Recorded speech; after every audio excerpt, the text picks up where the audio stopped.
Fuck. Start the clock. Good afternoon. At the tone, time will be Real time.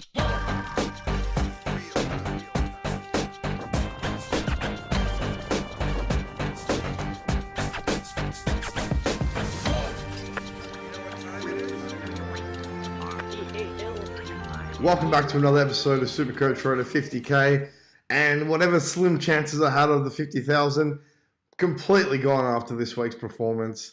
Really disappointing. Some of it's my fault for just not paying attention. Some of it's just unluckiness. The not my fault part was just not paying attention to the VC loophole, the captain loophole for the week. I thought I could VC Lockie Whitfield and didn't even realize that my loophole suite was playing 30 minutes later. So that was ruined. Not that Lockie Whitfield would have helped anyway, but if we had known that, we would have been able to VC Gorn, and that would have helped us out in this really bad week. The unlucky part, Marshall brought him in late change from the game, late out due to illness on the Saturday. Arvo killed me. Yeah, so what are you going to do?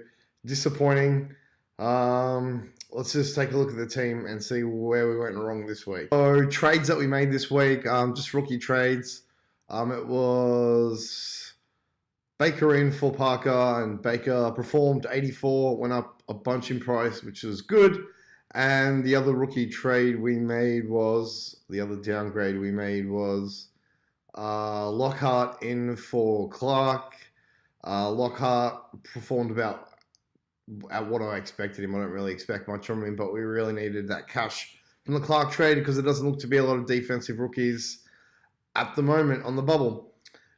Defense, Lloyd, his usual self. Whitfield, as I said earlier, I copped a corky at the end of the first quarter and did nothing after that. Just unlucky with injury there.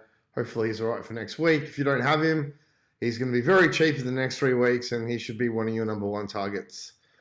Smith and Williams, fantastic, and they look like they're going to be keepers, which is going to be good because we're running out of trades real fast, and we need to consolidate somewhere.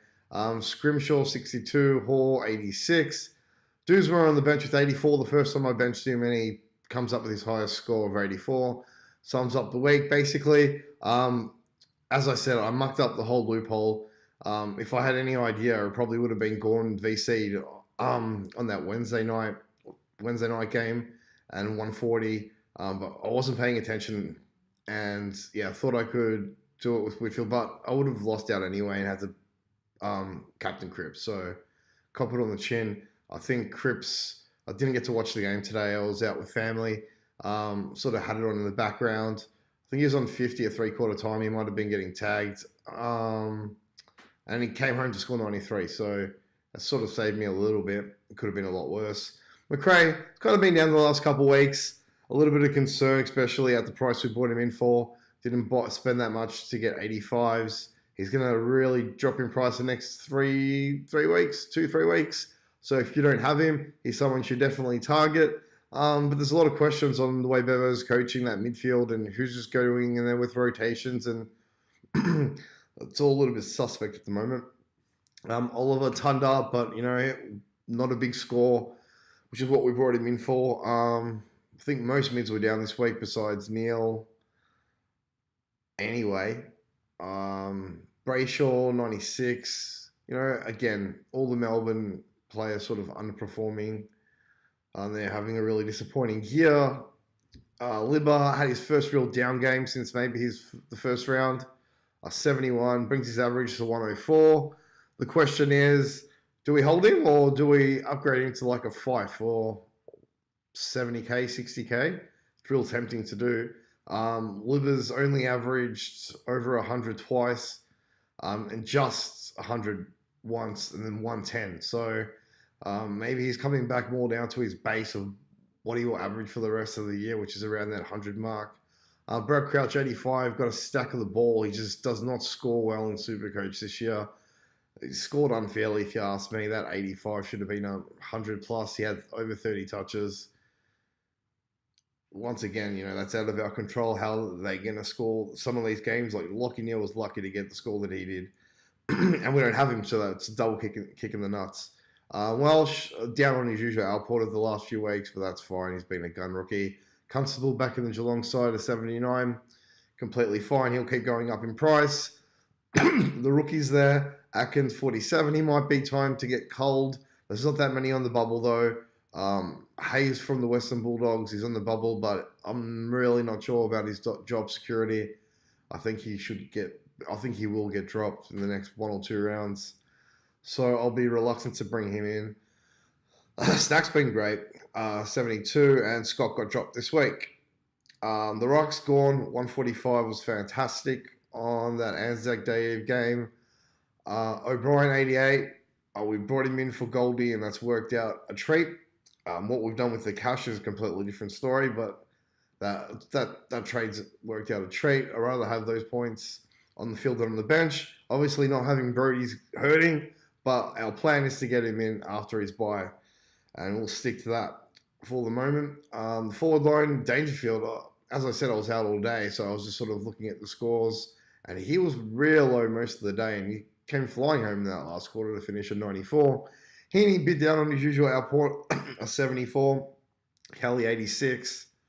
Not too bad. Scored really well in Dream Team, I seen, over 100. Just didn't convert to Supercoach. Marshall's the one that really stings. I didn't want to bring him in the first place. And after he turned up for the 3rd time, I thought, geez, if I don't get him now, I'm going to miss out and not be able to get him in because his price is going to go up. And I didn't want to play Petrarca last week. So bring in Marshall. Marshall spuds up, which we knew he was going to do against Gorn, but really spuds up like a 50. And Petrarca comes out and scores 100. This week, Marshall laid out. Now we're relying on Petrarca to score, and he scores a 48. Sums up the week. What can you do?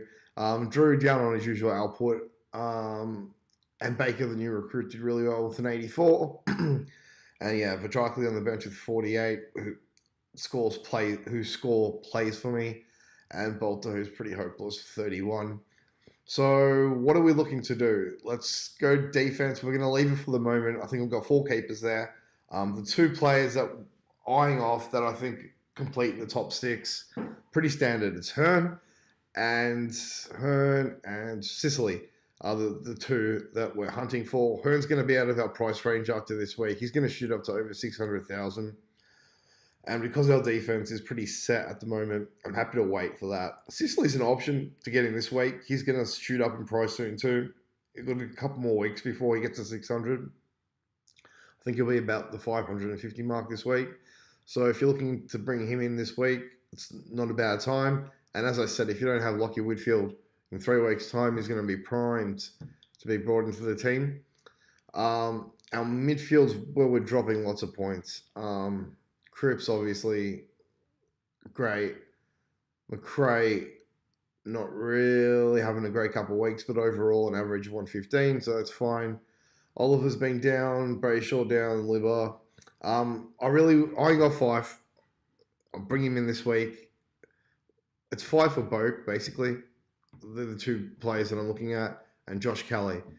All around that 550 mark, and Boak's probably at his peak at around 600, but with the way he's playing, it doesn't look like it's going to go down. They're the midfielders, and Lockinil, obviously, who we've already said we sort of missed the boat on, and that's just bad luck. We've got 400k to play with. Forward line wise, we really want to get Boak in. So Boak and 5. I don't know how to work it out. I don't know whether it's Liver out for 5 and a Drew out for Boak, or we can just straight up bring in Boak for like Petrarca and then Liver. Yeah, so I'm thinking something like that. Well, basically with 5 and Boak, the 2 that I'm looking to bring in, but it was a terrible week. I'm sure everyone out there did better because it was terrible for me. Wish you guys luck. And yeah, guess we'll see you guys next week. Take care.